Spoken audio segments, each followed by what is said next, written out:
A clear relationship between sugar and cancer leads scientists to two conclusions. Sugar use contributes to cancer, and going without it can slow growth of the disease. 100 years ago, most folks consumed only 4 pounds of sugar a year. That's this much. Now, however, the average person takes in 40 times this amount, 160 pounds of sugar a year. That's this much. Food manufacturers add enormous amounts of sugar, usually in the form of high fructose corn syrup, to products we consume all day, every day. Coffee drinks and cereal, soda and snacks, even foods you wouldn't expect like spaghetti sauce and peanut butter. This tiny container of yogurt contains more sugar than a candy bar. Now, scientists tell us sugar directly influences cancer cells. The amount we consume can either feed those cells or starve them. In a landmark study, researchers at UT MD Anderson Cancer Center fed mice high fructose corn syrup in percentages equal to what many humans consume. Those mice developed higher rates of lung and breast cancer compared to mice fed less sugar.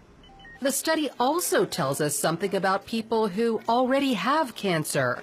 One researcher said a lot of patients are told it doesn't matter what you eat after you are diagnosed with cancer. This preliminary animal research suggests that it does matter. And it just absolutely amazes me that medical science is just now finding this out. Fred Hatfield knows firsthand sugar intake matters after a cancer diagnosis. Back in 2012, his diagnosis was basically a death sentence. The doctors gave me 3 months to live because of widespread metastatic cancer in my skeletal structure. 3 months. 3 different doctors told me that same thing. It's a horrible, horrible feeling to have someone tell you that the person that you love only has 3 months to live and you're not going to be with him anymore. Then Fred heard about a low-sugar diet called the ketogenic diet, believed to slow cancer in some people. With nothing to lose, he gave it a try, and to his astonishment, it worked. And the cancer was gone completely. Fred's recovery didn't surprise Dr. Dominic D'Agostino. His team at the University of South Florida discovered mice with highly aggressive metastatic cancer continued living when fed a ketogenic diet. We have dramatically increased survival with metabolic therapy. So we think it's important to get this information out. And it's not just lab animals. Dr. D'Agostino has seen similar results in humans.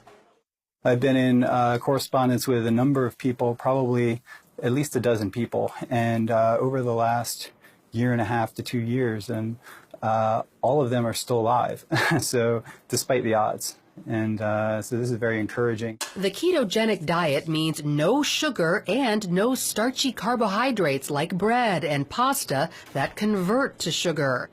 D'Agostino says cancer cells love sugar and starch because cancer thrives on the glucose from those foods. Remove the glucose and starve the cancer cells. Glucose also fuels our healthy cells, but if it's not there, those cells can switch to an alternate fuel source called ketone bodies. Cancer cells only run on glucose. Your normal cells have the metabolic flexibility to adapt from using glucose to using ketone bodies, but cancer cells lack this metabolic flexibility, so we can exploit that. Since processed food contains so much sugar and starch, people following the ketogenic diet tend to cook whole foods from scratch. You can go online and there's just cookbooks and, you know, it's clean eating, just very clean eating. None of the sugars, the salts, the trash food. So when it comes to cancer, sugar is considered public enemy number 1. Avoiding it could lead to prevention or slow it down in people fighting the disease. Lori Johnson, CBN News.